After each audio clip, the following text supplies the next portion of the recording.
कभी कभी बहुत प्रेशराइज होके काम करना पड़ता है, मन नहीं करता, लेकिन हम लोग बहुत बाध्य होते हैं उन कामों को करने के लिए, क्योंकि हमारे ऊपर ना वो काम थोपे जाते हैं कि ये काम आपको करना है, आपको ही करना है और आप ही इन कामों को करेंगे।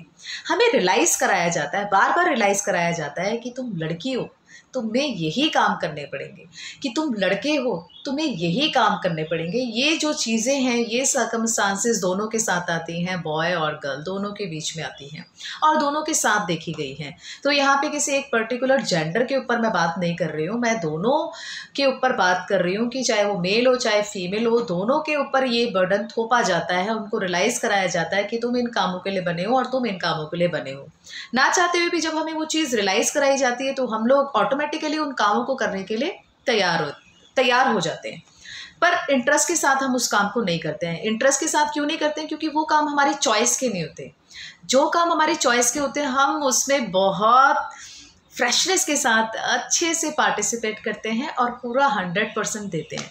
लेकिन जो काम हमारी चॉइस के नहीं होते हैं उन कामों को ना हम बस टाल मटोल के लिए करते हैं कि यार ये हो गया, ख़त्म कर दिया। डेली के बेस में जो भी हमारी एक्टिविटीज़ होती हैं, इस सिचुएशन को ना मोस्टली हम ऑफिस में देखते हैं। यानी कि जो लोग काम करते हैं, जो लोग नौकरी में जाते हैं, उन लोगों के साथ हम ज़्यादा देखते हैं कि अपना टाइम से उठे, टाइम से जॉब पे गए, वहाँ पे काम किया और मन मार के बातें भी करी, क्योंकि कलीग से बातें भी करनी पड़ती हैं। क्योंकि थोड़ा बहुत तो आजकल पता ही है ना आपको, सेल्फ इंटरेस्ट तो लेके चलना ही पड़ता है। अगर सेल्फ इंटरेस्ट लेके नहीं चलेंगे तो कोई भी आपसे फ्रेंडशिप नहीं करेगा।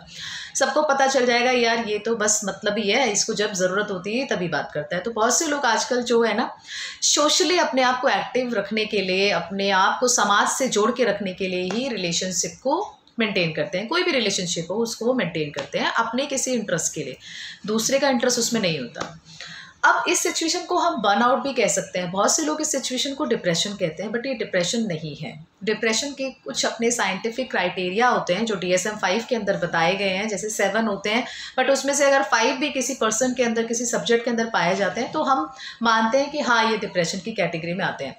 बट बर्नआउट की सिचुएशन बिल्कुल डिफरेंट होती है, बिल्कुल डिफरेंट होती है। बर्नआउट इज़ लाइक कि कभी कभी आपको अचानक से ऐसा फील होता है कि आपको वो सब काम करने के लिए मन नहीं करता जो काम आप बहुत इंटरेस्ट के साथ करते थे। जैसे क्या होता है, हम बहुत अच्छा एग्जांपल देते हैं। जैसे अभी नीट का एग्ज़ाम जो जिन बच्चों ने दिया था नीट के पेपर को, और वो स्कैम उसमें ऐसा हुआ कि वो पेपर लीक हो गया, तो उनका पेपर उस तरीके से उसको रद्द कर दिया। अभी नेट का एग्ज़ाम भी जो परसों हुआ था 18 को, उस एग्ज़ाम को भी कैंसिल कर दिया गया। लेकिन उन लोगों को देखिए ना, जिन लोगों ने मेहनत करी थी, उन लोगों के लिए तो ये चीज़ें एक तरीके से ये हुआ ना कि यार दोबारा से वही मेहनत करनी पड़ेगी। तो ये सिचुएशन उन लोगों के लिए बर्नआउट सिचुएशन है कि जो चीज़ उन्होंने 6 महीने से या फिर 2 महीने से या फिर 6 साल से वो लोग प्रैक्टिस कर रहे थे कि अब नीट आएगा या फिर अब नेट का एग्ज़ाम आएगा या फिर अब कोई भी कॉम्पिटिटिव एग्ज़ाम के लिए वो तैयारी कर रहे हैं, अचानक से वो पेपर लीक हो जाता है तो उनका वो कैंसिल हो गया। वापस से उनको वो एग्ज़ाम देना होगा, क्योंकि कैंसिल तो सबके लिए हुआ है ना, किसी एक पर्सन के लिए तो नहीं हुआ। ये इस सिचुएशन को हम बर्नआउट की सिचुएशन कह सकते हैं कि आप वापस से आपको वही सब चीज़ें प्रेशराइज होकर वो काम करना पड़ेगा, फिर से पढ़ाई करनी पड़ेगी। तो इंसान ना मेंटली बड़ा डिस्टर्ब हो जाता है। उसको लगता है यार इतना पढ़ना, इससे तो अच्छा साला पढ़ते ही नहीं है। इस सिचुएशन को मैं तो आपको बर्नआउट की सिचुएशन बता रही हूँ। यही चीज़ें हम ऑफिस के एरियाज़ में भी देखते हैं कि आपको मेंटली हरासमेंट किया जाता है।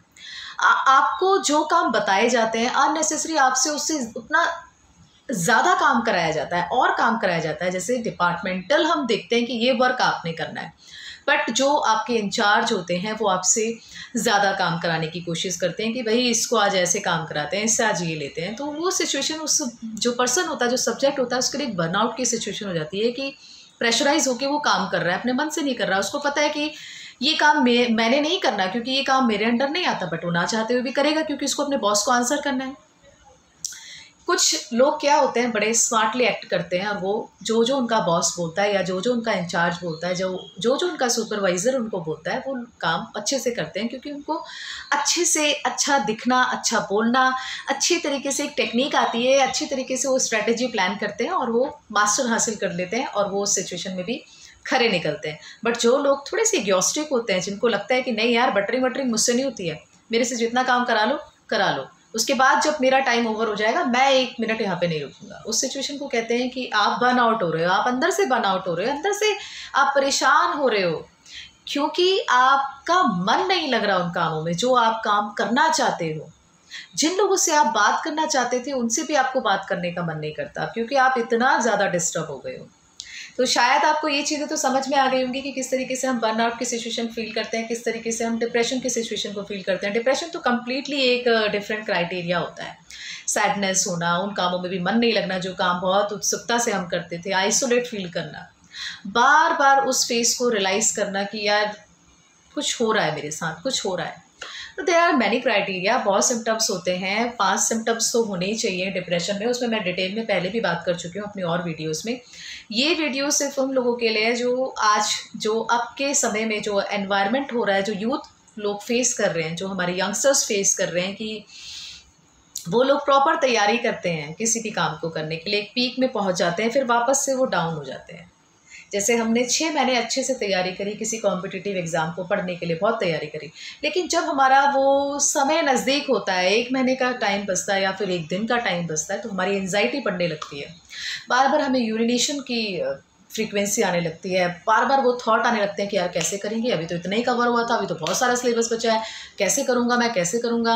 मैं तो सोच रहा था कि मेरे पास बहुत समय, सोच तो आप बहुत पहले से रहते, लेकिन वो समय ही निकल जाता है। मोस्टली मैंने देखा है कि हम जितना स्ट्रेटेजी प्लान करके चलते हैं उतना हम अच्छे से काम नहीं कर पाते। घबराने वाली बात नहीं है, बिल्कुल घबराने वाली बात नहीं है। आपको सिर्फ अपने लिए थोड़ा सा समय निकालना है। थोड़ा सा जब आप समय निकालेंगे, सेल्फ टॉक करेंगे, उन चीज़ों को आप लिखिए जो चीज़ें आपको डिस्टर्ब कर रही हैं, बार बार डिस्टर्ब कर रही हैं। उस थॉट को लिखिए कि ये आपको बार बार क्यों आ रहा है, आपसे ये क्या एक्सपेक्ट रखता है। अपने उन विचारों को एक्सप्रेस करिए, सामने वाले से बात करिए। जिस पर्सन से आपको बात करने का मन करता है आप उससे करिए, लेकिन थोड़ा सा शेयर कीजिए, अपनी फीलिंग्स को बाहर निकालिए। जिस दिन आप ऐसा करने लग जाएंगे, आप ऑटोमेटिकली अपने आप को थोड़ा सा आराम देने लग जाएंगे, क्योंकि आपकी आधी टेंशन आपने सामने वाले को भी दे दी। वो टेंशन नहीं होती, वो एक तरीके से ये होता है कि आपने अपना कंट्रीब्यूशन दिया है सामने वाले को, कि थोड़ा सा यार मेरे लिए भी सोच लेना, क्या फ़र्क पड़ता है, अपने कुछ आइडिया मुझे भी बता दे। थोड़ा बहुत तो डायरेक्शन निकल के आ ही जाता है। जब हम बात करते हैं कुछ ना कुछ सोल्यूशन निकल के आता है। बहुत से लोग क्या करते हैं, बात ही नहीं करते हैं, अपने अंदर ख्याली पुलाव बनाते रहते हैं कि मैं ऐसा कर लेता, काश मैं समय से पहले ऐसे कर लेता, काश मैं समय से पहले उसको फ़ोन कर लेता, काश मैं समय से पहले कुछ तो कर लेता। और वो समय कभी आता ही नहीं है, क्योंकि आपने उस समय पे कभी सोचा ही नहीं कि ये वही समय या ये वही राइट समय है कि आपको कुछ करना चाहिए। तो ये सिचुएशन मैंने बहुत से लोगों के साथ देखी है कि जब हम ना खुद को कोसते हैं कि यार क्यों नहीं कर पाए, काश कर लेते तो आज हम भी बहुत कुछ होते। सच में बहुत सी दफ़ा देखा है मैंने कि हर कोई कहता है ना कि अच्छा समय आएगा, अच्छा समय आएगा। वो समय कभी नहीं आता, सच में कभी नहीं आता। अच्छा समय है ही नहीं। हम लोग अपनी प्रेजेंट लाइफ को जीते हैं। फ्यूचर देख के जितना जीते हैं ना, उतना हम सिर्फ इन्वेस्टमेंट करने के लिए सोचते हैं। फ्यूचर इट मीन्स कि आप इन्वेस्टमेंट कर रहे हो। Present it means you are living your life, you are living your present moment, you are enjoying, you are happily enjoying, you are participating which whatever task you are performing, है ना, on the current form। But ये सोचना आपके ऊपर ही depend करता है। अगर हम पास्ट लाइफ के लिए सोचते हैं तो रिग्रेशन ही मिलता है, रिग्रेशन के अलावा हमें कुछ नहीं मिलता। लेकिन जितना हम प्रेजेंट में सोचते हैं तो बहुत सारे चैलेंजेस होते हैं। फ्यूचर के लिए सोचेंगे तो सिर्फ और सिर्फ इन्वेस्टमेंट है ना।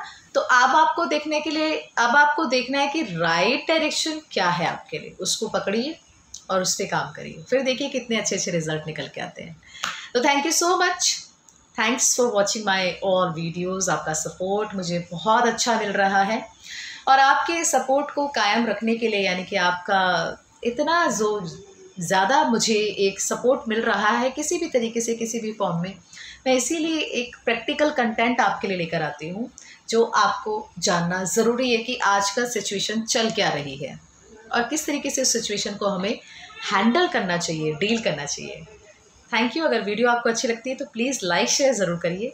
अगर आपको लगता है कि शेयर करना बनता है, किसी और को भी जानकारी मिल जाए, तो ज़रूर करिए। Thank you.